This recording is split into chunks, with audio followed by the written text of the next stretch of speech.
Viernes 24 de marzo de 2023, muy buenos días, bienvenidos todos a Contacto Directo. Hoy nos acompañarán Andrés Ormaza, abogado penalista y criminólogo, director del proyecto contra el crimen organizado transnacional de la Fundación Panamericana para el Desarrollo. Se crea el Observatorio Ecuatoriano de Crimen Organizado y ya tienen un mapeo, un diagnóstico real de cómo se está moviendo y cómo está actuando el Estado frente a las estructuras criminales. Lo vamos a revisar. También nos acompañará Natalia Arias, asambleísta nacional de Creo, segunda vocal del CAL.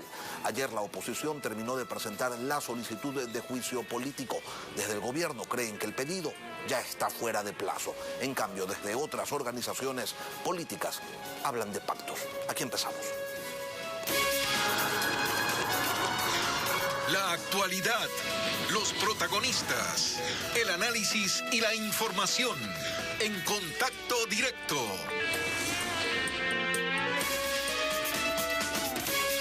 Con el objetivo de analizar las dinámicas ilícitas que corresponden a las distintas expresiones de la delincuencia organizada transnacional y a sus múltiples variantes, se creó el Observatorio Ecuatoriano de Crimen Organizado. Vamos a revisar el informe que ha elaborado su personal técnico experto en la materia, y para tener una idea más clara de las acciones criminales y su impacto en la sociedad, nos acompaña Andrés Ormaza, director del proyecto, quien dirige el proyecto, pues la Fundación Panamericana para el Desarrollo. Andrés, buenos días, bienvenido a Contacto Directo. Muy buenos días, muchas gracias por la invitación. ¿Cuál es exactamente el trabajo que ha venido realizando y que va a continuar desarrollando este observatorio? Bueno, principalmente es un trabajo de observación a partir de algún análisis de fuentes abiertas. Creemos que el insumo principal es una revisión de sentencias judiciales, porque nos da un panorama amplio desde una perspectiva situacional, pero también jurídica, de lo que podría estar ocurriendo en el país. Y adicionalmente estamos realizando algunos talleres en provincias donde buscamos integrar algunas percepciones desde los actores locales de las distintas, digamos, expresiones o asimetrías del crimen organizado en el país.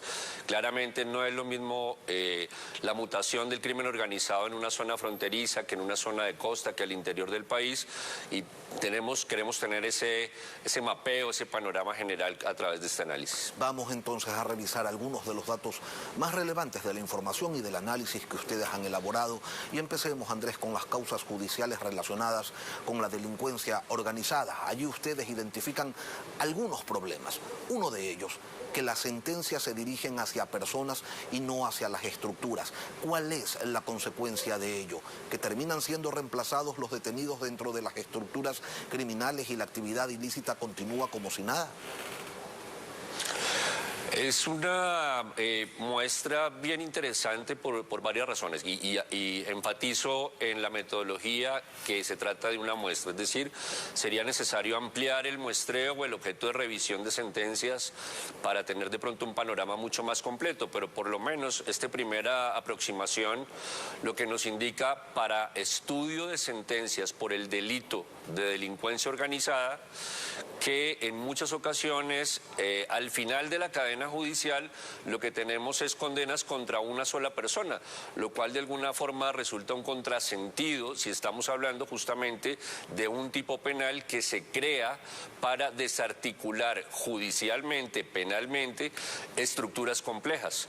En el primer año hicimos una primera aproximación y encontramos que cerca del 30% de sentencias se emitían sobre una sola persona.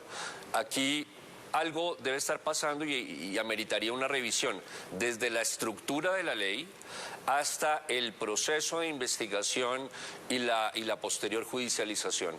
¿Se ha podido, Andrés, determinar responsabilidades? ¿Por qué ocurre esto? ¿Quién es el que no está haciendo bien el trabajo, el que investiga, el que acusa o el que sentencia? Muy seguramente esto es un análisis más holístico de cómo se está estructurando la política criminal en el país, desde el diseño y la construcción de la política pública, que incluye el proceso como de configuración de la norma, hasta la fase de implementación y judicialización. Hemos observado que hay tipos penales que adolecen de técnica legislativa, y pues cuando esto ya se traslada en la práctica a una investigación, el investigador tiene una herramienta de alguna forma llena de falencias, falencias o de deficiencias técnicas. Creo que este es el primer punto para empezar a trabajar sobre una mejor construcción de una política pública, de una política criminal coherente. ¿Ustedes observan en sus informes que hay casos de narcotráfico que son tratados como delincuencia organizada? ¿Por qué se da esto, Andrés, y por qué no sería lo adecuado? No es lo adecuado porque genera una brecha de impunidad, como le hemos llamado. Es decir, lo que en ocasiones uno observa al hacer el análisis de sentencias, que es un análisis detallado caso por caso, es que se configura los elementos del delito, diríamos los penalistas, agotado o consumado de tráfico de drogas o de trata de personas, pero lo que uno encuentra es al final de ese proceso judicial una sentencia por delincuencia organizada amparada por un procedimiento abreviado, lo cual da más rebaja de penas. Entonces se genera allí una fractura en el sistema que no es proporcional frente a la gravedad de los delitos. Usted ha mencionado una palabra clave, impunidad, y hacen referencia a algo que llaman impunidad económica, con un porcentaje del 93% sobre los procesos revisados. ¿Qué es la impunidad económica que golpea tanto a estos, como resultado pues, de estos procesos judiciales? Mire, básicamente es la debilidad del Estado en la persecución del poder patrimonial de las estructuras criminales. En lo que hemos revisado no se adelanta un comiso de los bienes, no se adelantan investigaciones espejo o investigaciones financieras paralelas, como se les denomina, digamos, en el entorno técnico. Al final del día lo que tenemos es 1 o 2 personas condenadas, PPLs, pero la estructura económica de los poderes organizados no es afectada, no hay un impacto patrimonial dentro del proceso penal. El sistema no está respondiendo a esta necesidad. Y es lo que siempre se ha observado, no hay una captura de toneladas de droga y el detenido y finalmente sentenciado es el guardia del alijo, pero no se va contra los capos. Ahora usted habla de impunidad económica también, Andrés. Resulta ser que no ha sido cierto aquello de que a las estructuras criminales se las golpea donde más les duele, en el bolsillo.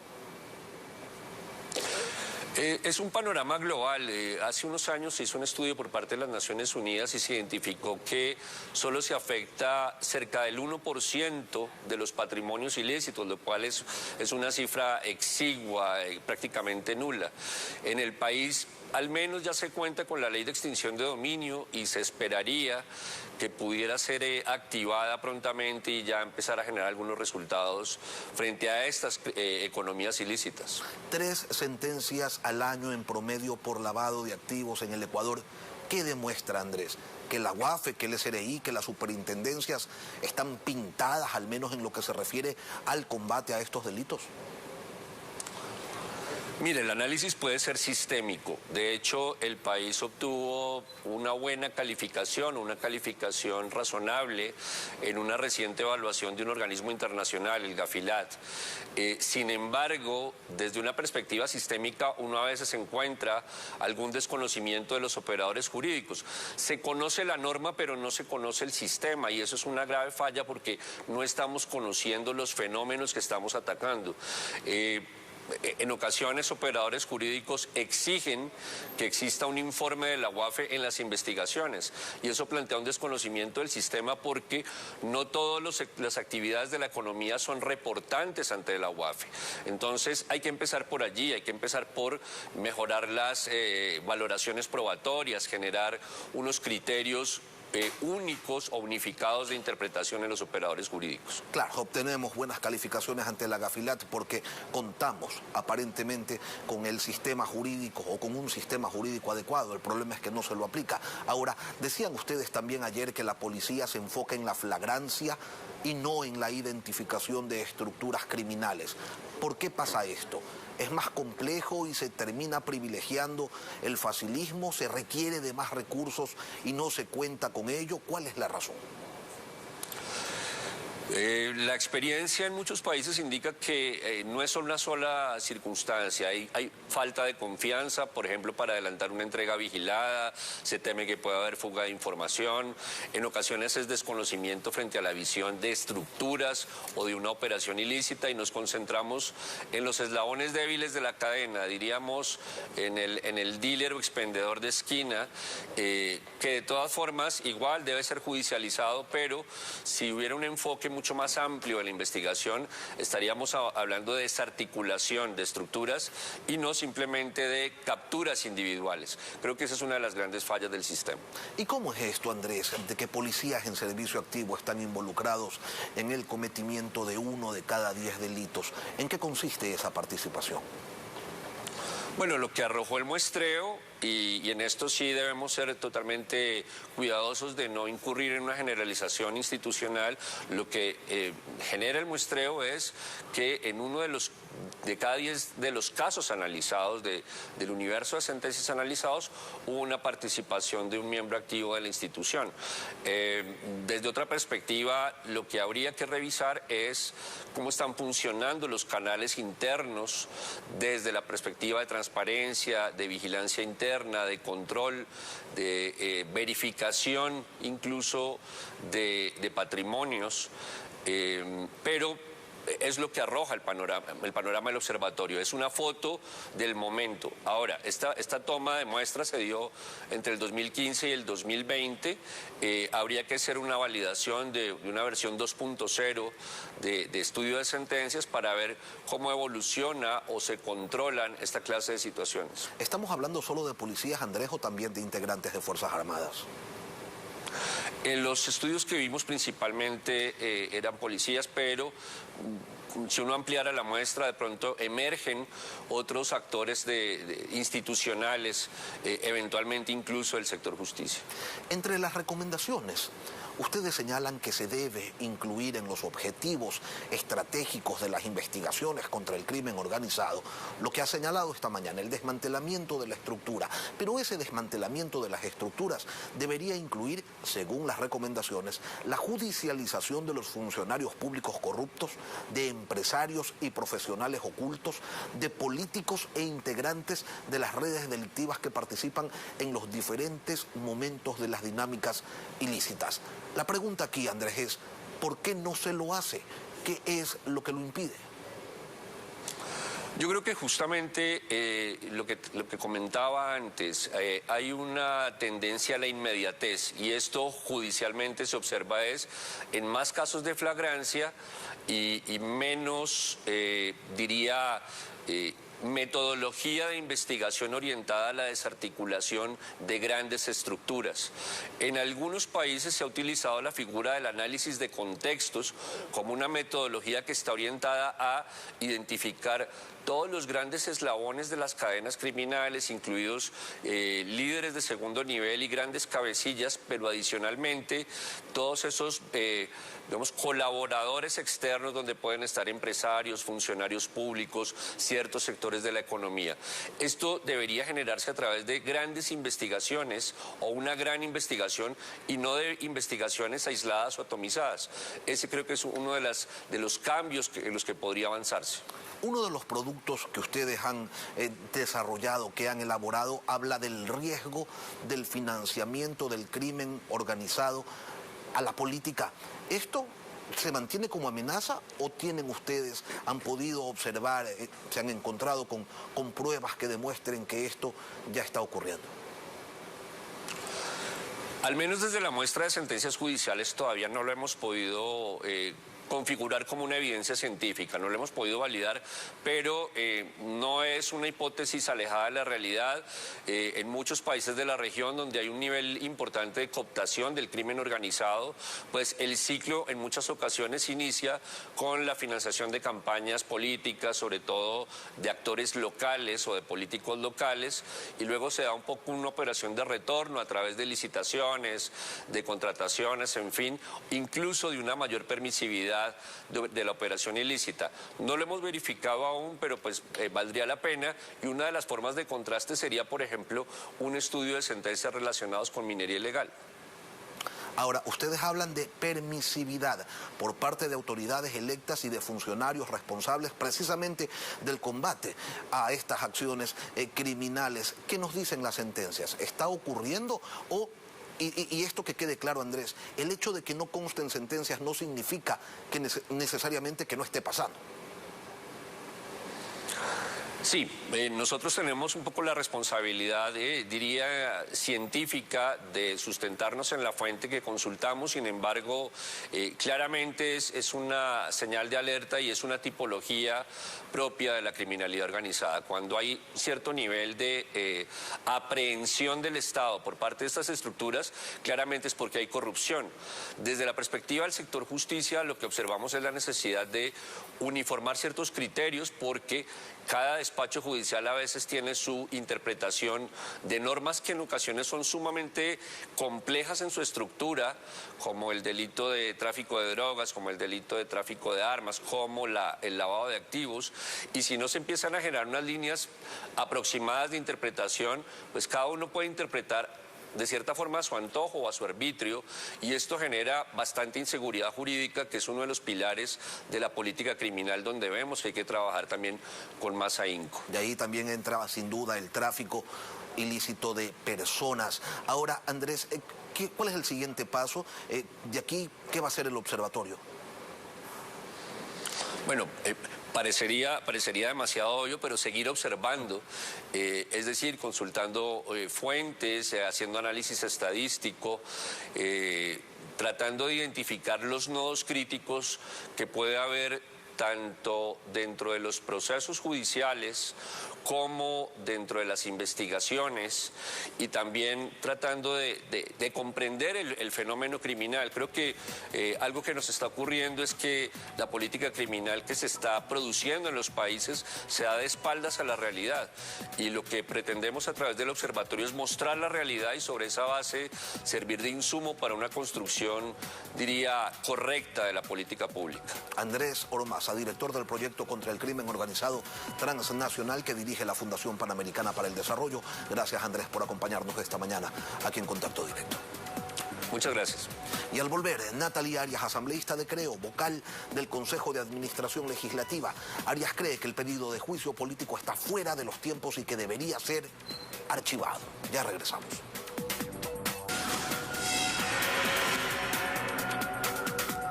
Que el juicio político contra el presidente de la República se convirtió en una novela sin pena y que tampoco tendrá gloria, señalan desde el gobierno. Ayer los legisladores que encabezan esta solicitud presentaron por fin el documento completo solicitando el inicio del proceso de fiscalización al primer mandatario. Las impresiones del oficialismo a continuación con Natalia Arias, asambleísta nacional de Creo, integrante del Consejo de Administración Legislativa. Buenos días, asambleísta, bienvenida a Contacto Directo. Muy buenos días, Lenin, muchísimas gracias por la invitación a este espacio. Ayer se remitió por correo electrónico lo que se supone debería ser ahora sí el documento final. ¿Usted ya lo pudo revisar? ¿Está completo o todavía tiene errores? Ha sido corregido y ahí hay una situación que hay que exponer el día de hoy. A ver, no cabía la corrección, Lenin, cabía completar, y hubiera en este sentido sido pertinente completar siempre y cuando hubiéramos estado en una instancia previa, pero no en este momento en el que los plazos ya han precluido. ¿Por qué dice usted que ha sido corregido? Ha sido corregido porque fueron cambiados los artículos como tal, y de hecho en esta instancia ya no cabía el cambio de artículos. Nosotros señalamos efectivamente que habían sido incluidos invocados artículos del Código Orgánico Integral Penal, sin embargo, no vigentes, ¿no? Sin embargo, esta era una observación, en este caso, que en este punto del proceso ya no podía modificarse. ¿Qué artículo se cambió y por qué artículos fueron cambiados? Artículos específicamente que señalan delitos contra la administración pública y que en su momento fueron cambiados en el 2021. Habían sido incluidas las versiones anteriores. Bueno, pero terminan siendo los mismos artículos, solamente que el contenido era lo que difería. Exactamente, pero en este punto es importante realmente qué artículos se mencionan. Es relevante porque estamos hablando del proceso de solicitud de juicio político contra un primer mandatario. Y no ha sido la única observación. De hecho, esta se suma a una larga lista de observaciones que se han realizado de fondo y forma. La de fondo, la principal, ausencia de causales. Ahora, el CAL ha sido convocado para hoy a las 15:20. Allí van a conocer el documento que ya ha sido completado. Ustedes dicen que ha sido corregido. Pero hay una observación adicional y es que ustedes señalan que está fuera de plazo. ¿A qué se refieren? Quisiera referirme en este momento a las reformas más recientes de la Ley Orgánica de la Función Legislativa, específicamente al artículo 88, que es el medular en cuestión.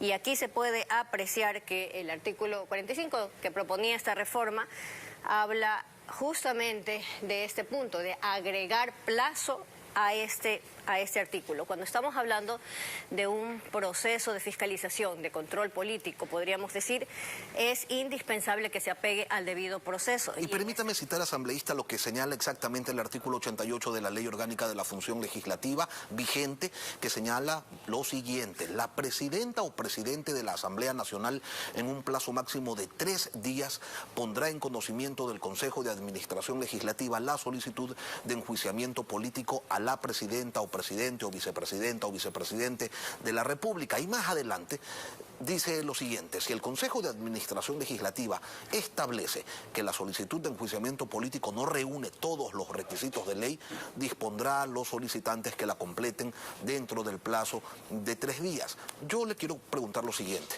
¿por qué ustedes sostienen que el plazo precluyó si la solicitud ingresó con el alcance el 17 de marzo, el viernes pasado? Porque son una sola instancia. Conocer, abocar conocimiento y remitir esta documentación a la Corte es una sola instancia y debió haberse evacuado en una sola sesión del Consejo de Administración Legislativa. Este es un artículo que carecía de plazo, Lenin. Es decir, no tenía como tal, y es por eso que recordarán que dentro del proceso que se siguió contra el ex vicepresidente Glass se dieron muchísimas largas. A propósito de eso, se hicieron las reformas en el periodo pasado, se incorporó el plazo y esto obligaba al presidente de la Asamblea, que también preside el Consejo de Administración Legislativa, a convocar dentro de esos 3 días y no aplazarlo más. No, porque convocó para conocimiento y ahí se inventaron un nuevo tema, incluyeron un nuevo paso en ese sentido y fue pedir el informe a la Unidad Técnica Legislativa. Es la práctica que dijo habitual. Que todo estaba bien, pero hecho, no estaba bien. Sin duda. Y de hecho, en ese punto es absolutamente discutible que el paso era necesario porque se incluyen otros temas que trata el Consejo de Administración Legislativa, el CAL. Sin embargo, en este punto en particular no constaba dentro del artículo y había que apegarse estrictamente a aquello que disponía la ley.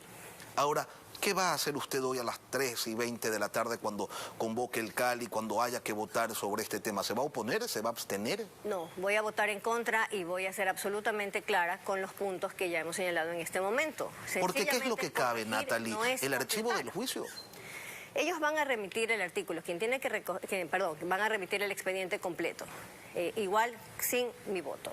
Sin embargo, debieron haber enviado el expediente el día martes en la mañana después de la sesión que tuvimos el día lunes, porque hasta ese punto podría haberse considerado dentro de los plazos. Sin embargo, ahora mismo definitivamente está precluido y eso tendrá que considerarlo dentro del análisis correspondiente a la Corte Constitucional. Ayer señalaba Fernando Villavicencio en este espacio que es cuando menos sospechoso tanto error de bulto de los opositores y al mismo tiempo tanto delincuente libre con informes gubernamentales favorables. Decía él que sospecha de un pacto entre el gobierno y las organizaciones políticas que dicen querer la salida de Lasso del poder. ¿Cómo lo leen ustedes? En lo absoluto, son dos hechos absolutamente independientes. El primero obedece al apuro que le han impreso al afán de tratar de entrar por la puerta de atrás en Carondelet.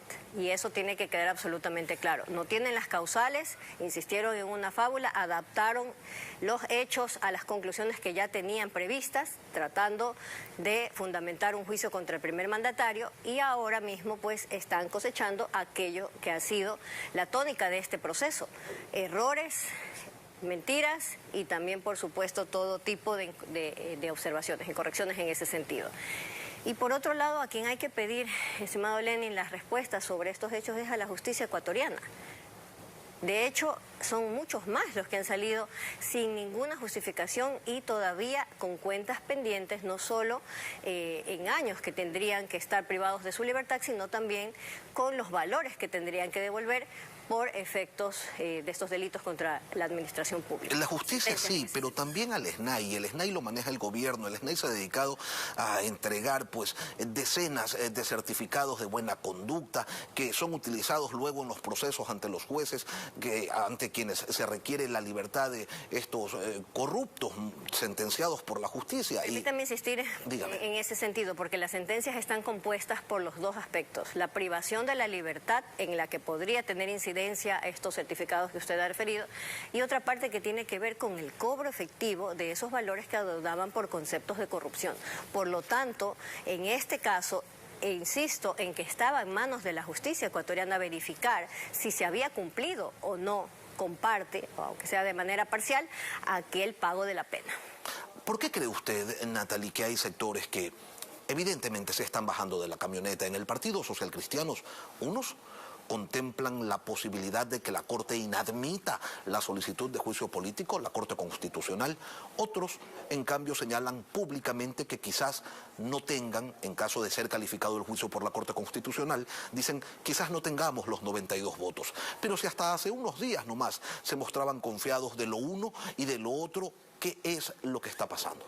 Básicamente es lo que hemos ido exponiendo en este momento, todos los errores, las omisiones, las observaciones, e insisto en este punto, el gran problema de fondo de este proceso es que no tiene causales que realmente vinculen al presidente de la República. Hay un caso allí, sin duda alguna, y tiene responsabilidades políticas y tendrá eventualmente responsabilidades también penales, pero no involucran al presidente de la República.